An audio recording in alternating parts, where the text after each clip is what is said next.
प्यारे दोस्तों, आज की कहानी सुधा नाम की एक लड़की की है। सुधा एक बहुत ही आलसी लड़की थी। घर के काम करना तो दूर, वो एक गिलास पानी के लिए भी अपनी माँ पर निर्भर थी। अरे अब उठ भी जा नालायक, 10 बजे तक सोती रहती है। अरे कुछ तो घरेलू लड़कियों वाले लक्षण दिखा। सोने दो ना माँ, क्यों परेशान कर रही हो? अरे भाग्यवान, क्यों मेरी बिटिया को तंग कर रही हो? सोने भी दो इसे। लो, बाप बेटी दोनों एक जैसे हैं। देख लेना, आपकी ये लाडली ससुराल जाके हमारी नाक कटाएगी। मैं कहती हूँ अब भी वक्त है, अपनी ये आदतें सुधार ले, वरना ससुराल में तेरी सास कान खींच कर तुझे सीधा करेगी। वही तुझे सबक सिखाएगी।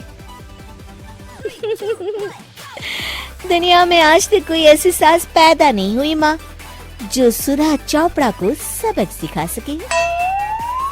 लेकिन होनी को कुछ और ही मंजूर था। सुधा की शादी एक ऐसे घर में हो जाती है जहाँ उसकी सास एक रिटायर्ड पुलिस वाली थी। अब कहानी में मजा आएगा। हाँ माँ, यहाँ सब बहुत अच्छा है। मेरे ससुराल के लोग भी ना बहुत मिलनसार हैं। ठीक है माँ, मुझे नींद आ रही है, फोन रखती हूँ माँ। ठीक सुबह 5 बजे। अरे जल्दी उठो भाग्यवान, वरना कयामत आ जाएगी। हैं? अरे क्या हुआ? कौन सी कयामत आ जाएगी? अरे मेरी माँ आ जाएगी। तुम नहीं जानती, इस घर में सिर्फ मेरी माँ का हुक्म चलता है। सबको सुबह 5 बजे बिस्तर छोड़कर हॉल में पहुँचना ही पड़ता है। अरे अब इंसान क्या अपनी नींद भी पूरी नहीं करेगा? यहाँ मजाक चल रहा है क्या? तभी वहाँ सुधा की सास आ जाती है।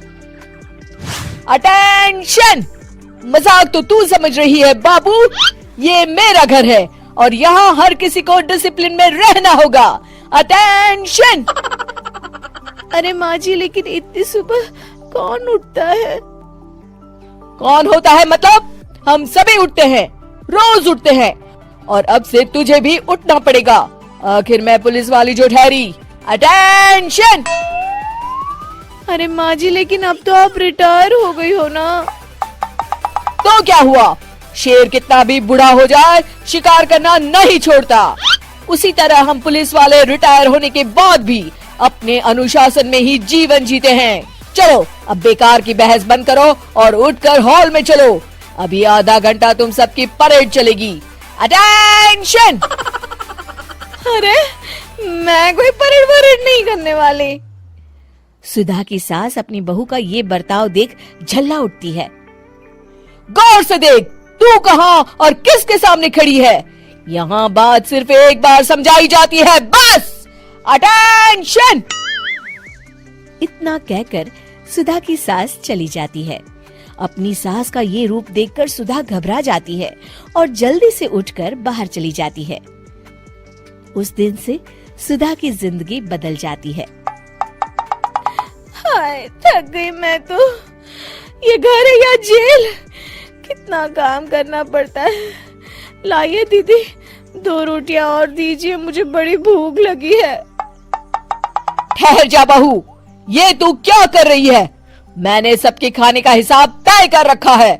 तुम 4 रोटी से ज्यादा नहीं खा सकती और ये मिर्च मसाला भी नहीं चलेगा। मेरी बहुएं एकदम फिट होनी चाहिए। अटेंशन! क्यों माँ जी, आप हमें दंगल में लड़ने के लिए तैयार कर रही हैं क्या?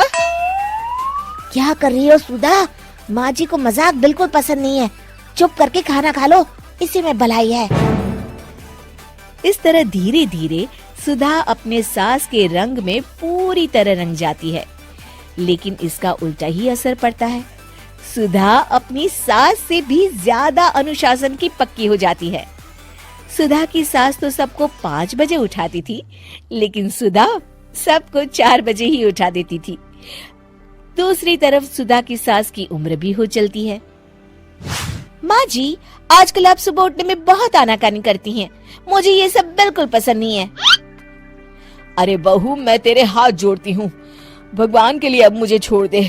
इतने सवेरे उठना और कसरत करना अब मेरे बस की बात नहीं है। माँ जी, आप मैदान छोड़ के भाग रही हैं। आप तो पुलिस वाली हैं। अटेंशन! अरे अब कहाँ की पुलिस वाली, अब तो मैं रिटायर हो चुकी हूँ।